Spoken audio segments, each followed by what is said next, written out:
Bueno, buenos días.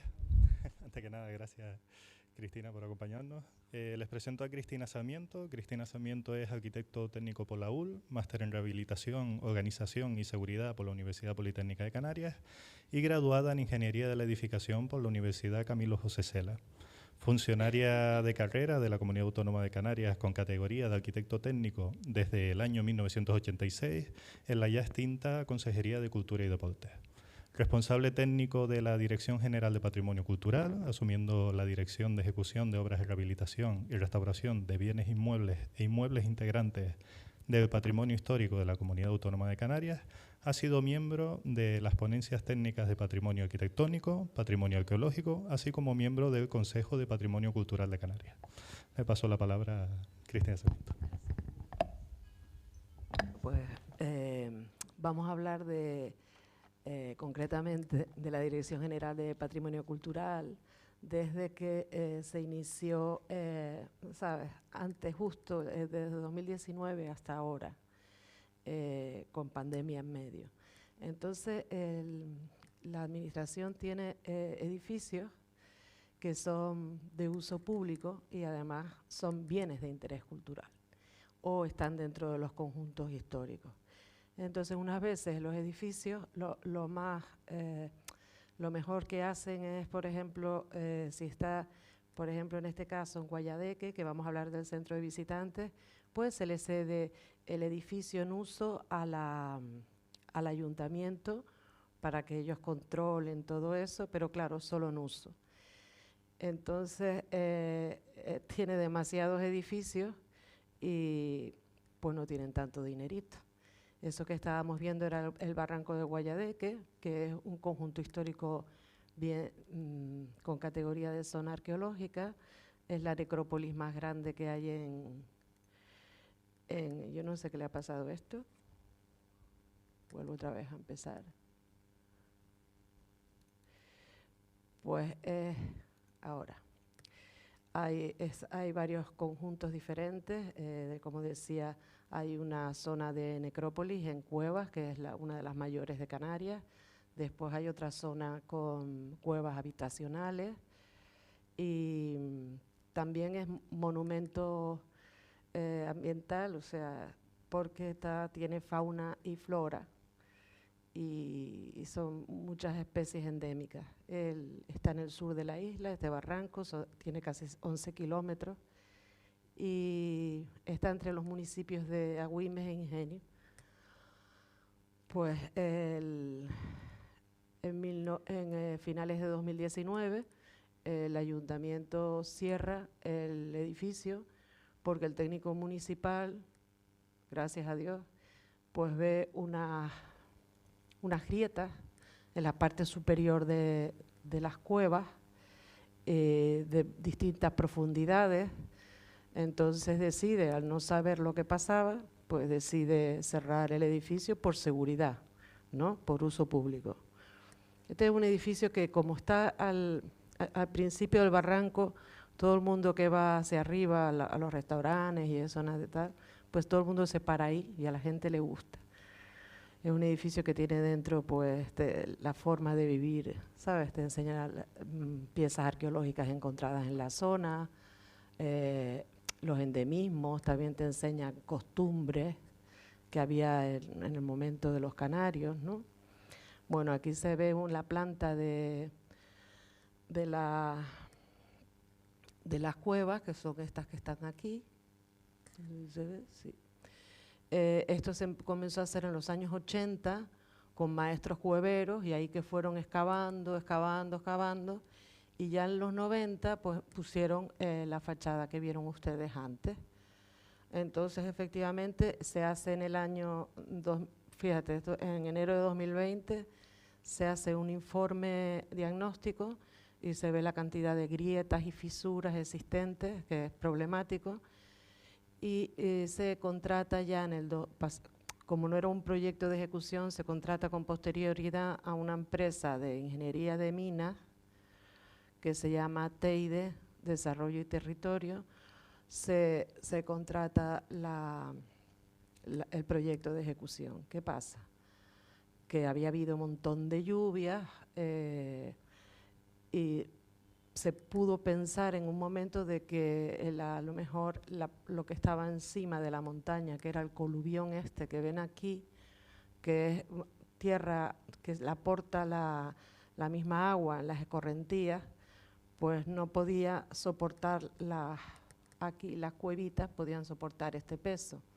Como ven, el terreno es muy malo, son conglomerados y solo lo único bueno que hay es una brechita volcánica aquí, pero poco. Bueno, pues se hace lo propio, se contrata pues una nube de puntos en 3D para localizar perfectamente dónde están todas las grietas, las fisuras, tenerlas totalmente localizadas, pues se hace un estudio. Esto lo va dando la nube de puntos y se ve, la cosa era que hubiera un deslizamiento de ladera porque no pintaba bien tampoco, visto desde arriba. Mira lo que es la cosa. Entonces se hizo la topografía, miren aquí cómo están todas las cuevas en 3D. ¿Ves? Estas son las cuevas y esta es la estructura nueva del centro de visitantes. Y después se hizo una simulación de un análisis numérico de todo el 3D para saber cómo funcionaban todas las grietas, cómo funcionaban los movimientos que tenían en el interior de la cueva.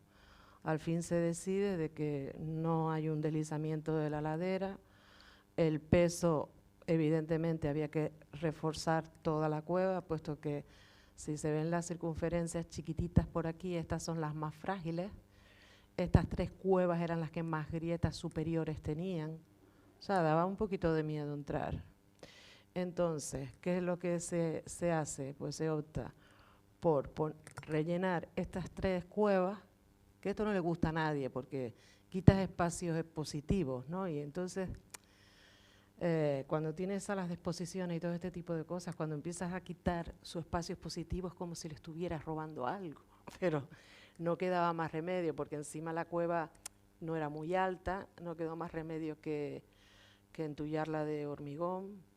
Después se pusieron esta serie de cerchas por toda la cueva y después se pusieron los bulones. Los bulones es como poner, bueno, estos son todas las cerchas que se pusieron en la cuevilla. Y estas son las 2 cuevas que se rellenaron con hormigón.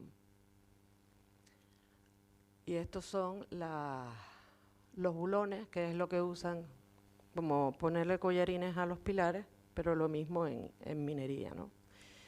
Entonces, después de hacer todo ese trabajo, se procedió, porque claro, se veía todos los pilares, aquello horrible, pues a ponerle otra vez esa carita de cueva, toda falsificada, evidentemente, que me pueden matar todos, pero no queda más remedio, ¿no? Entonces se puso un mortero de hormigón y después se tintó y se mezcló con árido de la misma cueva en sí, ¿no? El problema es que la cueva, esta es la sección, ¿ves cómo se fue metiendo todo esto para que no se notara la dificultad, ¿no? La obra nueva. No quedaba más remedio porque si no se cerraba el centro, que era peor todavía.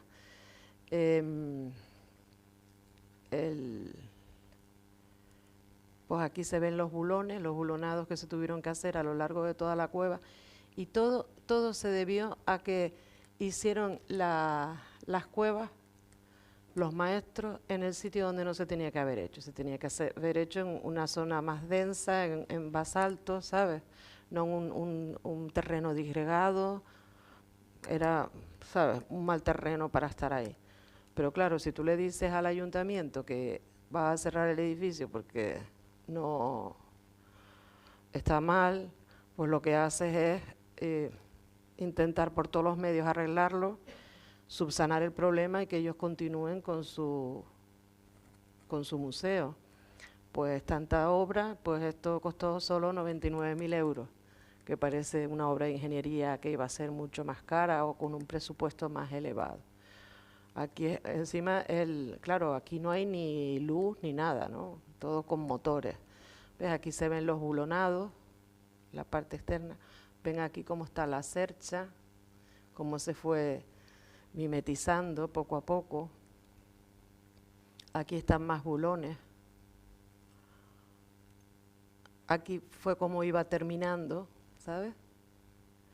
Que va quedando más o menos, o sea, lo único que tienes que estar dentro de un conjunto histórico, ¿sabes? De una zona arqueológica, y entonces, pues claro, tienes que respetar.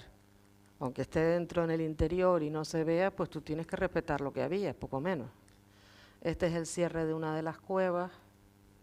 Esto es ya como queda finalizada la cueva, ¿sabes? Con el aspecto que tenía. Y esto es cómo van, cómo se fue horadando, y esto es lo que exponen allí, pues yo qué sé.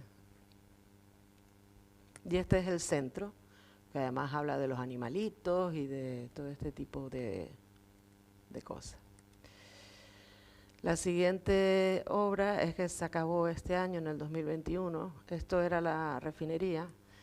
La refinería Cepsa pues empezó aquí en 1930, estuvo durante 20 años, fue la única refinería que había en toda España. Pues tenía esa zona, esa es la calle 78, toda esa zona era una zona de Cepsa, ¿no? Industrial, de ellos. Entonces tenían depósitos por todos lados. Este es el tanque 69. Y entonces este tiene una historia porque el ayuntamiento, el Cabildo Insular de Tenerife estaba localizando en el año 96 un edificio o un espacio alternativo para ellos hacer actividades culturales. Y claro, si les digo que estaba de consejera Dulce Será, pues ya les voy a decir. Y decide pues ponerse en contacto con Cepsa. Esto eran terrenos de una junta de compensación entre Cepsa, el ayuntamiento y la zona Cabo Llano. Pues lo cierto es que no se sabe cómo le ceden el espacio y hacen una obra de rehabilitación. El estudio AMP, que era Artenco, Menis y Pastrana. Entonces, esta es la parte que están viendo aquí. Donde están todos los tubos, es donde ahora está la entrada al edificio, que queda debajo de la cota del tanque. ¿Ves? Estas son fotografías de cuando se hizo en el año 97, 96, 97, que queda debajo de la cota del tanque porque consideran el tanque como el ser supremo. Entonces esto es una obra brutalista, de hormigón. Hoy entras y la pared que estás viendo cuando accedes es justo la pared del muro colindante con el otro tanque. ¿Ves? Así es como quedó el edificio. Se puso un finger aquí y puso picón negro, que queda, no sé, queda bien, pero es que la zona está totalmente desarmada, vamos. Esto es como un desastre. Y da pena, ahora hay que irlo arreglando poco a poco, ¿no? Hay que arreglar las cositas. Esta fotografía fue como quedó el tanque en su momento y así llegó hasta el año 2006, cuando en el 2005, que es cuando el Ayuntamiento de Santa Cruz le cede el tanque nada más a la Viceconsejería de Cultura y Deportes. Y en el año 2006 empiezan a hacerse obras para, ¿ves? Ya se va recomponiendo la zona. Se empiezan a hacer obras para la primera Bienal de Arquitectura, Arte y Paisaje, y se dota el edificio de instalación contra incendios, de más iluminación, se pinta el bidón, ¿ves? Y empieza a hacer esto en la zona de aparcamientos de, ¿ves? Los coches aparcados. Esto es como estaba justo antes de empezar la obra de Menis. Esta obra se la encargó la Viceconsejería al Estudio Menis en el año 2016, y era un proyecto de rehabilitación integral que incluía encima de las cubiertas del hall una cafetería y una especie de mirador hacia el mar. Bueno, pues claro, como era el presupuesto pues elevado para unas arcas que no son muy pudientes, pues se dejó encima la mesa. En el año 2018, pues se decide retomar el proyecto, puesto que el espacio exterior del tanque era el basurero, vandalismo, allí todo el mundo, los grafiteros pintaban, ¿sabes? Que no había un arte así concreto. Y entonces pues se empieza a observar ya que el grado de oxidación era muy, muy elevado. Dense cuenta que CEPSA todos los años mantiene los bidones, ¿no? Pero aquí desde el 2006 no se había hecho nada. No es por dejadez, sino porque es que tienen tantos edificios que van uno, otro, uno, van repartiendo y al final pues no hay para todos. Entonces esto es una infografía del año 2016 del proyecto de Meni, y que ya desde 2016 habían plataneras, pero estas concretamente son Cavendish, que son las plataneras que están en todas las fincas en ese norte, ¿sabes? Son plataneras de producción. Entonces se comienza la obra para granallar, se le encarga la obra solo del espacio exterior, o sea, pintar el tanque, granallarlo un poquito, pintar el tanque y arreglar el exterior para que la gente pues sintiera pues esa zona verde, ¿no? Porque sobre todo los vecinos lo que se quejaban es, claro, todo el mundo tiraba basura, aquello era puro vandalismo. Y claro, pues una queja constante de los vecinos y con razón. Entonces pues se empezó a granallar el edificio y resulta que debajo de esas manchas de óxido había como un maquillaje amarillo, pero no encontré la foto, y era todo oxidado. Entonces se tuvo que granallar, estaba preparado para granallar al 30%, se granalló al 100%, con lo cual eso hizo que se retrasara un poco la obra y que hubiera un coste superior de dinero. Pues se granalla y queda así de bonito, ¿no? Porque ya uno lo ve bonito cuando está arregladito, mientras está oxidado, ¿no? Ya la zona ves cómo se va componiendo, ya hay edificación, ya hay árboles alrededor, está bien. Bueno, aquí se empieza a ponerlo, a hacer la plantación del jardín, que son, les digo que son 311 plataneras paradisíacas, se llaman así, porque son de alto porte y los plátanos que dan son muy pequeños, se llaman aquí plátanos manzanos. En Gran Canaria tienen costumbre de poner esa platanera a los bordes de los caminos porque consume mucha agua, pero después la piña de plátano es muy pequeña. Entonces para comercio y eso, desde luego que no.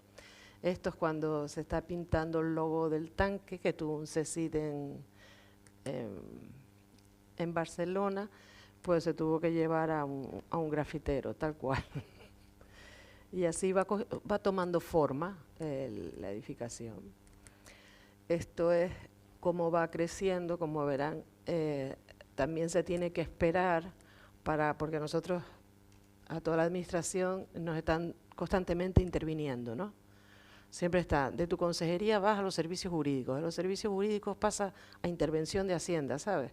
Entonces tú vas a llamar a Hacienda para decir, mire, recibo la obra, pero mire cómo tengo las plataneras. Sabes que a veces hay que esperar un poquito en contra a lo mejor de los intereses porque todo tarda en crecer. Encima las plataneras, estas plataneras paradisíacas no habían aquí en Tenerife. Se tuvieron que traer de Las Palmas de Gran Canaria porque aquí no había. Y bueno, fue esta parte de aquí pues se aprovechó, era la cimentación de otro tanque, el tanque gemelo que se veía en el plano anterior, y entonces esta zona se aprovechó para hacer un escenario para obras al aire libre, para música, para cualquier cosa. Entonces Tiene su rampa para bajar y tiene sus escaleritas, y la cimentación es donde se sienta la gente. Bien. Esto ya es como queda, ya va creciendo las plantitas. Está bien. ¿Ves? Aquí es donde se hacen todos los espectáculos. Vuelve otra vez el tanque, después el finger se recupera. También se hicieron todas las instalaciones de agua para el regadío, la instalación eléctrica. Pues esta torreta que estaba ahí desde Cepsa estaba medio cayéndose también de la oxidación. Estos son, el arquitecto siempre utiliza materiales de desguace que tiene la refinería, y con esto son botellas de oxígeno, las convirtió en luminarias y lo pintó así como si fueran los dibujos animados, los Minions. ¿Sabes? Pues eso. Aquí hay un banquito que es un tubo que está iluminado, pero que también es reciclado. Y esta es la primera piña que sale en el tanque, que se hizo. Hubo fiestita con eso, porque se mandó a todo el mundo y ya salió la primera piña. El tanque es un espacio que después de que se hizo esta intervención es un espacio alternativo y va gente. Hay un festival que se llama Queroxén, que dura un mes, empieza en octubre y acaba a finales de noviembre. Este año duró hasta diciembre. Es un espacio que parece difícil, no es el típica sala de arte que expones y cuelgas ahí en la pared, lo que sea, no. Esto ya es más complicado, hay que tratarlo por dentro según el espectáculo que vayas a hacer, porque al fin y al cabo el interior es un tanque. Después de que se hizo esta intervención, que yo creo que hemos agradado por lo menos a los vecinos, mientras granallamos no, casi nos matan, y con razón, porque el ruido era en agosto y el ruido era horrible. Pero yo creo que la han agradecido mucho y entra mucha gente, mucha más gente que cuando estaba aquel solar árido y feo, ¿no? Como eso. Esta es la obra de emergencia de la Casa de los Coroneles. Esta casa recibe una densidad de personas, de casi 65.000 personas anuales. Es una casa que tiene salas de proyección, todos los fines de semana en los patios hay pues cuartetos, tiene música, de todo se hace ahí. Tiene después sala de exposiciones temporales, sala de exposiciones permanentes con la historia de la casa, y después tiene también el típico turista que va de paseo. Le falta un bar porque está un poco lejos de todo. Bueno, esto es la zona alrededor de la Casa de los Coroneles, que justo la propiedad del Gobierno de Canarias es la casa y 1 metro alrededor de la casa. Pero alrededor está lo comparten toda la finca que se llama la Rosa de los Coroneles, toda esta serie de casitas que formaban parte del servicio de la casa, ¿ves? Todo esto. Al fondo tenían un palomar y una vivienda, y todo esto era la Rosa de los Coroneles. Bueno, la casa sufrió, se empezó a ejecutar en el año 2017, en el siglo XVII, pero empezó como a hacer, se van haciendo arreglos dentro de la casa. Primero, esta gente, lo gracioso de los Coroneles, que era un título hereditario, o sea, un oficial es hereditario el título. Estos señores eran lo típico, lo que mandaban en la vida militar de Fuerteventura, y estaban en Metancuria porque era la antigua capital. Y esto era una isla de señorío, esto significa, eran los títulos medievales, era una isla de señorío en el que de repente los señores deciden irse a otra isla porque allí no tenían nada, las otras islas eran más divertidas, y entonces se decidieron ir, y al final los Coroneles se quedaron con todo todo el poder militar y el poder civil, o sea que eran como dioses. Y entonces se traslada al norte, deciden trasladarse al norte y eligen La Oliva. O sea, en medio de ninguna casa, de ninguna parte, construyen una casa de planta de 1.722 metros cuadrados. Eso es una exageración para la época. Entonces, como éramos los mejores, pues nos vamos a ir a La Laguna y a La Orotava y a Vegueta y vamos a copiar lo que tenemos allí. Porque claro, allí era una arquitectura muchísimo más pobre que la de las islas de Tenerife. Bueno, pues cada uno empiezan a hacer arreglitos y después ya en la última parte, que esto es lo más problemático, pues se quitan la última es pegarle 2 torreones y hacer las habitaciones de la marquesa. Bueno, esto era la casa en su momento actual, antes de 1883.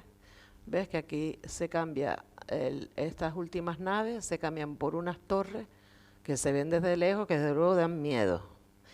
Y se ponen una ventana con balcón aquí arriba y otra se repite para que haya esa simetría en la fachada, pero resulta que detrás no hay hueco, o sea que tienes la carpintería ahí para que la fachada fuera bonita, pero no se puede abrir el hueco, o sea, es gracioso. Es un muro lo que hay detrás. ¿Ves? Esta era la casa que se pintaba de rojo. Esta era una de las fotografías más antiguas que existen. También se colocó este muro delante. Y esto ya en 1978 aparece la casa así, destrozada. No la usaba nadie. Se habían ido sus moradores desde hacía mucho tiempo. Y claro, la casa entraba allí todo el mundo lo propio. Entonces el ministerio decide restaurar el edificio por su cuenta y hace una restauración, pero la casa nunca se abrió al público porque la casa era de propiedad privada. Llegó un momento en la historia que la Consejería, la Dirección General de Patrimonio Cultural, decide comprar la casa en los años 80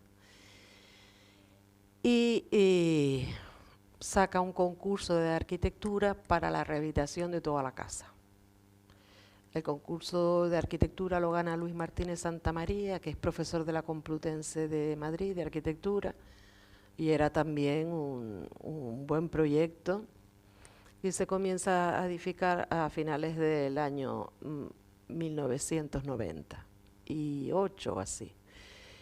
Empieza la obra, como cosas de la vida, y empieza la obra y la obra se paraliza y se cierra.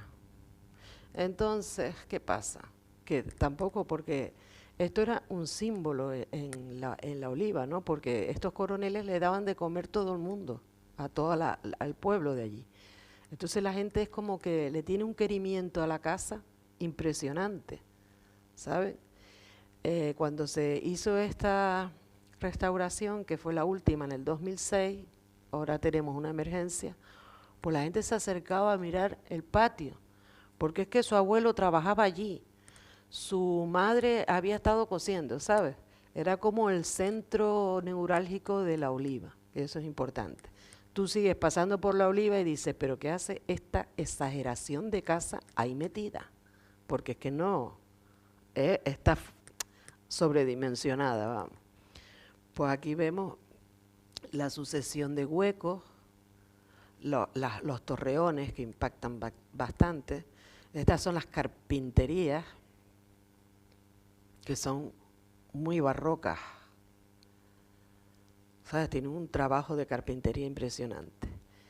Entonces en el año 2006 se inaugura la primera Bienal de Arquitectura, Arte y Paisaje y los reyes de España deciden ir a una visita a Lanzarote, pues se dan una vueltita entre todos cabildos, ayuntamientos, venían de la Casa Real a ver en qué sitio podían ellos inaugurar o algo y decidieron que era la Casa de los Coroneles. Entonces la Casa de los Coroneles la estructura estaba terminada, estaba terminado todos los forjados de madera, pero claro, le faltaba terminar la obra al arquitecto. Bueno, la cosa es que en 47 días se hizo la casa. Aquello parecía la ONU, con 100 personas. Corre, pues pintar, barnizar, ¿sabes? Para que pudieran abrirse al público. Pues se terminó la casa y se abrió al público, que siempre había estado cerrada. Y ya te digo, 65.000 personas anuales. Entonces esta es la puerta principal. Aquí arriba está el escudo de los Cabrera y después la cruz, porque eran muy católicos. Esta puerta solo se abría cuando había un acto importante. Ellos entraban por una puerta lateral y nada, este es así, es como quedó el patio. Pues en este patio se ponen 100 sillitas, se pone un escenario y es como si estuvieras, vamos, en la Plaza del Pueblo. Tiene su propio piano, ¿sabes? Porque después tú dices, yo tengo la casa, pero tengo que dotarla. Y empiezas a poner, pon micrófono, pon no sé cuánto, mesa mezcladora, foco, ¿sabes? Llega un momento que dices, claro, pero se usa mucho. Es más, es el centro que más actividad tiene cultural de toda la isla. ¿Ves? Están las escaleras, las piedras de Tindaya, pues la señora, la que hizo todas estas obritas de arreglo, como este arco, se llamaba doña Sebastiana, porque ella al no tener hijos se quedó también siendo coronela, ¿sabes? Porque era una cosa heredada. Y ella fue la que decidió hacerle el cambio a la casa, de ponerla más mona. ¿Ves? Las escaleras. Esta era la sala de costura. Esta es la sala de baile. ¿Sabes? Está bien. Y estos son los torreones. Bueno. Pues entonces en una visita se va para allá, que los torreones dan miedo hasta arriba. Y se hace una visita y se ve que empieza a abrirse una de las torres, la torre de la derecha concretamente, y ¿sabes? La fisurita pasó a ser grieta, y la grieta, todo lleno de testigos, la grieta se abría, con lo cual había movimientos, y se encarga el proyecto a el estudio Escobedo de la Riva, que está ahí sentado Rafi. Hola Rafi, gracias por venir. Y él hace sus proyectos de rehabilitación, todo estupendo, pues va, pues intenta pues arreglar los desplazamientos que había,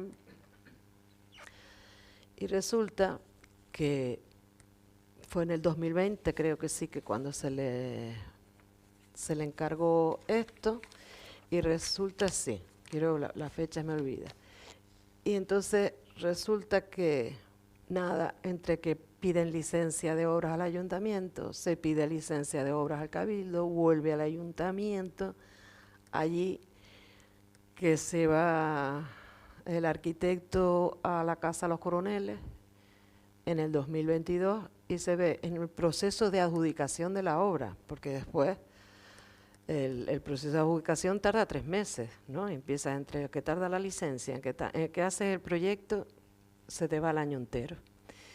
Pues se va a la casa porque decían que ya la habían vaciado nosotros, ¿no? Mismamente nuestro equipo, y vamos a ver la casa y bueno, ya les contaría a Rafael, esto estaba que se movía por todos sitios. Hasta el patio, los pilares del patio se habían movido. Claro, había habido un montón de lluvias, casualmente, había habido un terremoto muy cerca en la costa, o sea que estaba todo, vamos, que se había unido todo. Entonces se empieza otra vez a hacer un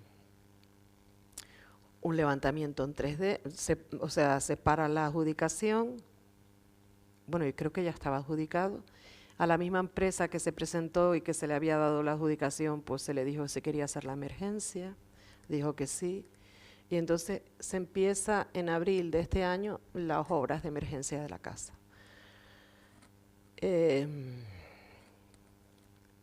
Esto es lo que tenemos ahora. Hay que estabilizar toda la casa, porque el problema de la casa es que no tenía arriostramiento, ¿sabes? Entre los forjados y el muro, qué peligro, pero duró bastante. Le faltaba, o sea, los muros se disgregaban, eran muros de piedra y barro, pues estaban disgregados. Le faltaba la compactación, o sea, una cosa como ves, aquí están pues intentando estabilizar los muros, se tuvo que retirar todas las carpinterías para estabilizar y todo eso. Y después ahora se está peando aquí ven los tubos que se va inyectando al muro mortero líquido para consolidar el muro. Y después,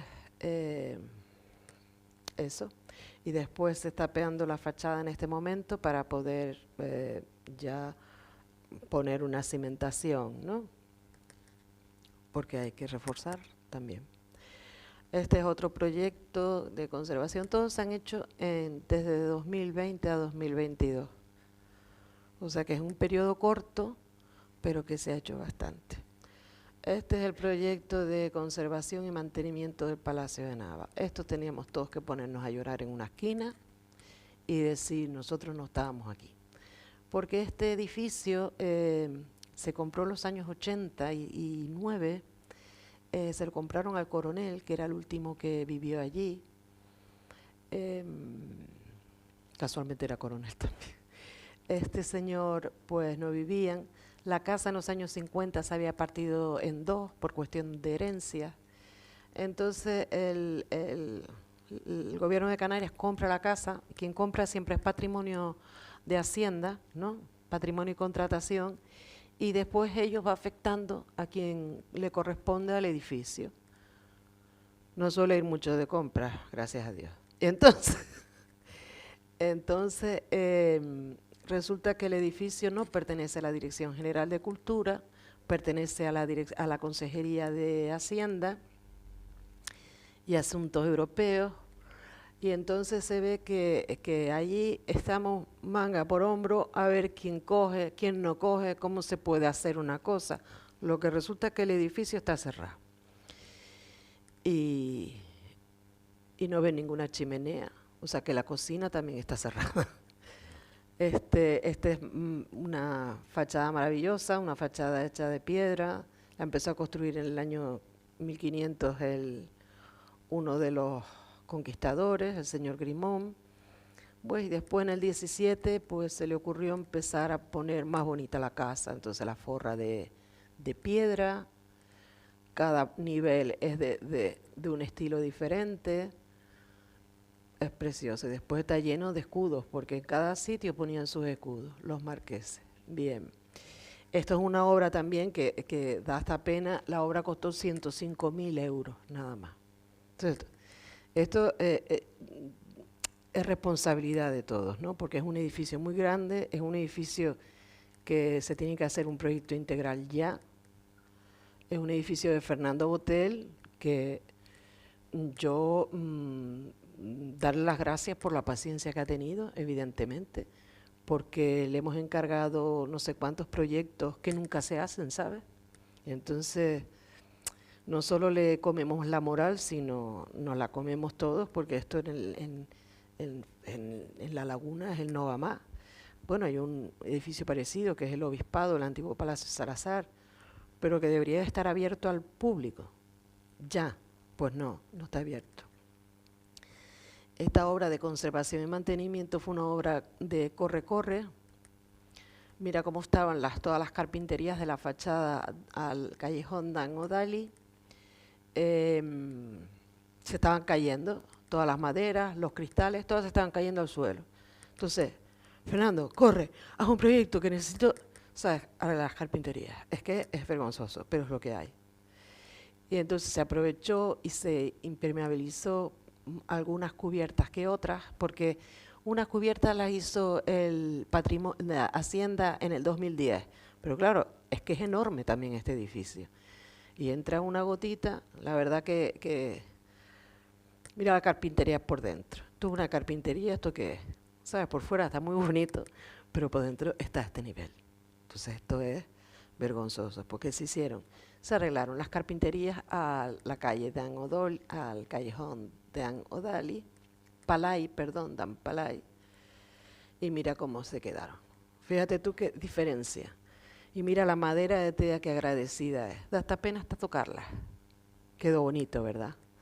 Pues claro, si esto se hiciera en los pavimentos, en los suelos, en los asientos, en todo esto, sería de otra manera, sería otro mundo, en el que todo el mundo pudiera acceder a la casa. Esto es lo que también se pinta, se arregla. Bueno, este es el patio para que vean la majestuosidad del patio, que es enorme.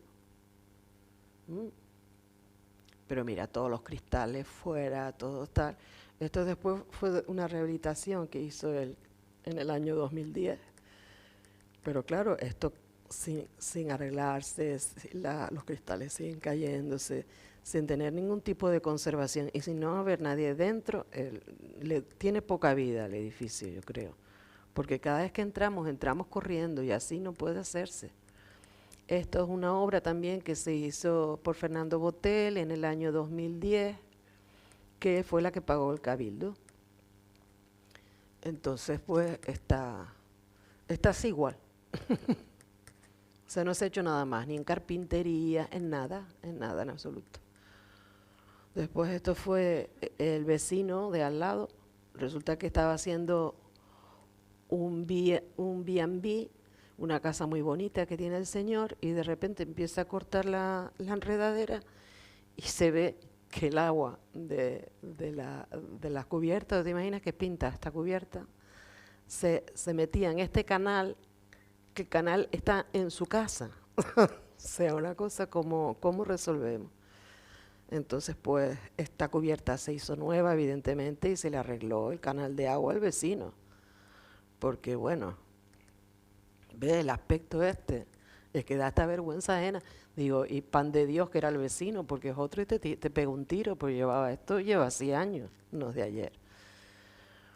Bueno, pues el Palacio de Nava tiene, bueno, también la Dirección General de Patrimonio restauró en el año 2005 las carrozas de Nava, un landó y una carroza portuguesa, y tuvieron 2 años para restaurarlas y están depositadas en el Museo de Historia porque esos bienes están vinculados al palacio. Entonces, lo que tiene que volver es arreglar el palacio para que vuelva otra vez las carrozas a su sitio. Porque en la compra, una de las disposiciones que había es que las carrozas de Nava estuvieran en el palacio. Lo de las carrozas de Nava es muy gracioso porque decían 2 carrozas y cuando fuimos a buscar las carrozas solo se veía el landón en la cochera. Y es que la carroza dorada, se me olvidó traer fotos, la carroza dorada estaba, que creo que hay 3 en toda Europa nada más, porque es de la época de María Antonieta y las quemaron todas porque representaban a la aristocracia. Y entonces esa estaba en muro, en una habitación cerrada, con una puerta pequeñita, ¿entiendes? Que se entró de casualidad, pero para poder restaurar la carroza tuvimos que tirar el muro, porque es que pusieron el muro adrede para que nadie se llevara la carroza del valor que tenía. Ahora el gobierno de Canarias va a recibir en custodia una parte del mobiliario del Palacio de Nava, que lo va a recibir el archivo histórico. No se sabe qué tipo de mobiliario es, todavía no tengo idea, pero que bueno, que sería también a lo mejor conveniente el poder poner alguna cosa dentro de la casa. Después está también el tríptico de Nava, que está en el museo aquí en Santa Cruz. Ese tríptico lo restauró CEPSA, pues estaba también en el Palacio de Nava, porque esta gente tenía un montón de dinero. Y nada, y se acabó. Y después otra cosa, hay porque claro, cuando se va a proyectar, pues también se tiene se hace un equipamiento museístico. Aquí lo que se quería poner era una parte de la fundación de Pedro González, el pintor, y después en la otra parte pues un museo de sitio, ¿no? Para que explicar la historia de la laguna, poner las maquetas de Torriani, y después también se quería poner una biblioteca, ¿sabes? Sitios donde que haya encuentros dentro del edificio, para uso público también. Y bueno, muchas gracias por haberme invitado, espero que les haya gustado. Y ya acabé. Esto es lo que hemos hecho hasta ahora. Mira, yo también me aplaudo.